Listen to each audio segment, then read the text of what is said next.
Mes amis, bonjour, j'espère que vous allez bien et bienvenue dans cette nouvelle vidéo.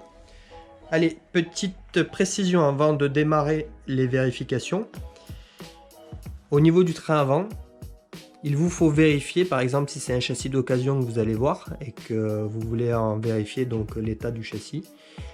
Vous vérifiez bien que les fusées, donc la hauteur des fusées ici, soit bien à la même hauteur des deux côtés. C'est vraiment très important.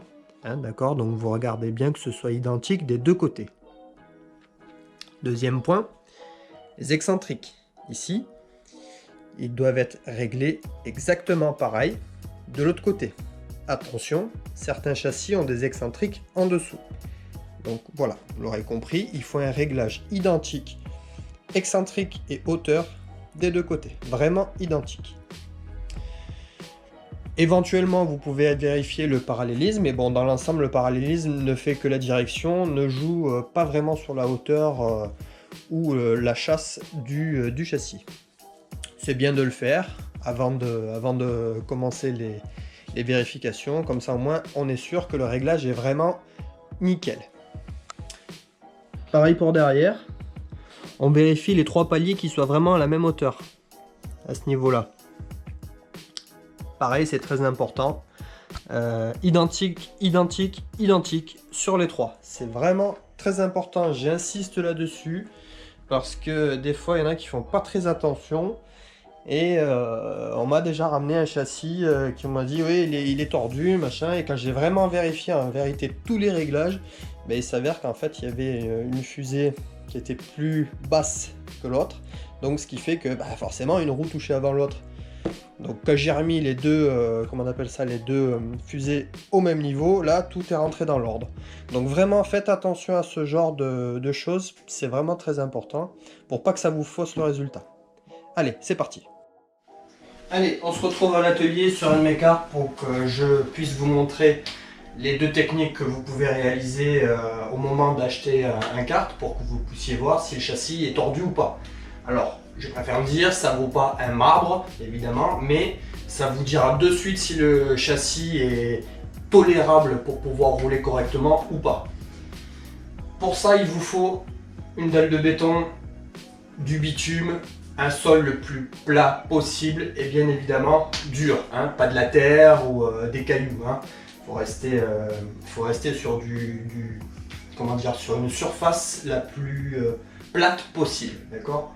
Alors, sachant que tous les sols ne sont pas hyper plats, c'est bien de répéter l'opération dans plusieurs directions pour voir si on arrive à avoir le même résultat en prenant en compte les défauts que peut avoir le sol et les pneus qui soient plus usés d'un côté ou de l'autre, vous voyez.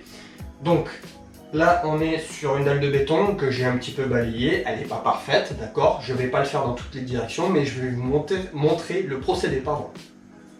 Les 4 roues bien serrées, on vérifie ça et on les gonfle au moins à 2 kg, 2,5 kg facile pour minimiser les chances de mauvais résultats parce que des pneus qui sont gonflés à, on va dire, à une pression de conduite, donc à des pressions du style 0,5, 0,6, ça fait travailler les pneus et ça fausse le résultat. Donc pour ça, moi vraiment, je vous conseille 2 kg minimum dans les 4 pneus.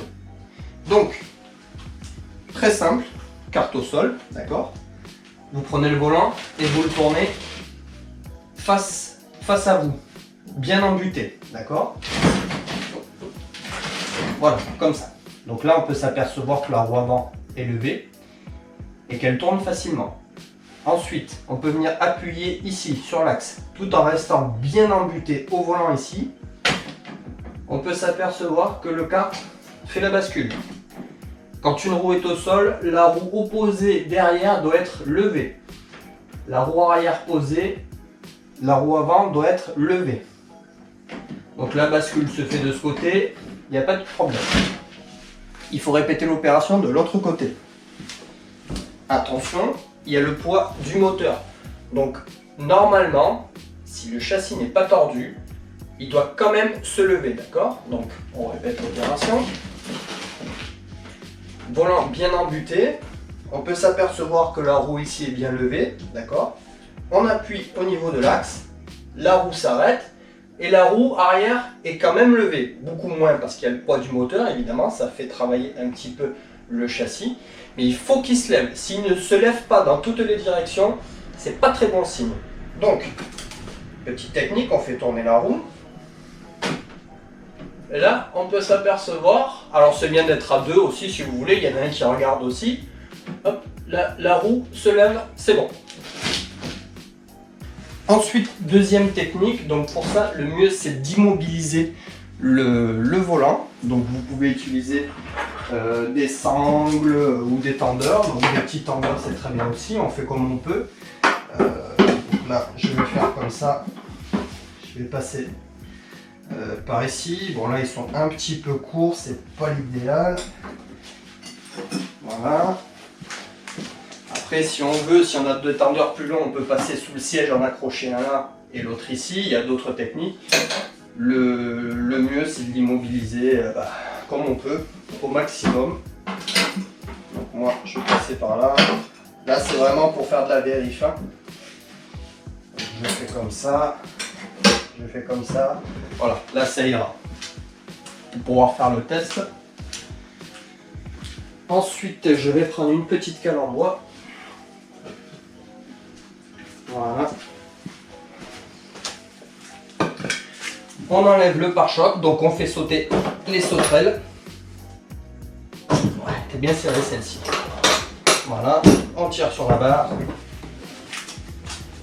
On met le pare-choc de côté. Et on met la cale sur le châssis à l'avant. Comme ça, on a bien les deux roues en l'air à l'avant. On vérifie avec l'étendeur que le volant soit bien droit. Ok. On fait comme ça, on voit qu'il est bien droit, c'est bon. Ok. Ensuite, là, attention, il va falloir être précis au moment de porter le châssis. Il ne faut pas uniquement le faire d'un côté, il faut vraiment le faire avec les deux mains. D'accord? Donc ce qu'on fait, on fait tourner la roue là, on fait tourner la roue là, on chope de ce côté le châssis, on enlève la cale, on met la main là, et on repose le châssis sur les deux mains de la même force plus ou moins, d'accord? Et on pose le châssis. Voilà, il faut que les deux roues avant touchent le sol en même temps. Donc si vous avez par exemple une roue qui touche avant l'autre, eh ben, vous avancez un peu le châssis par rapport à la dalle s'il y a une bosse ou autre, et puis vous le tournez. Vous faites dans une autre direction pour voir si c'est pas le sol en lui-même. Par contre, si vous avez toujours le même résultat, vous avez une roue qui touche avant l'autre, vous avez compris, le châssis est tordu du côté où la roue va toucher avant l'autre, tout simplement. Donc je recommence l'opération. Voilà. Je revérifie. Voilà, le volant revient bien droit. On fait tourner. On fait tourner. On chope. On met en appui comme il faut et on descend doucement. Voilà. Donc là, les deux roues touchent en même temps le sol. Le châssis est parfait.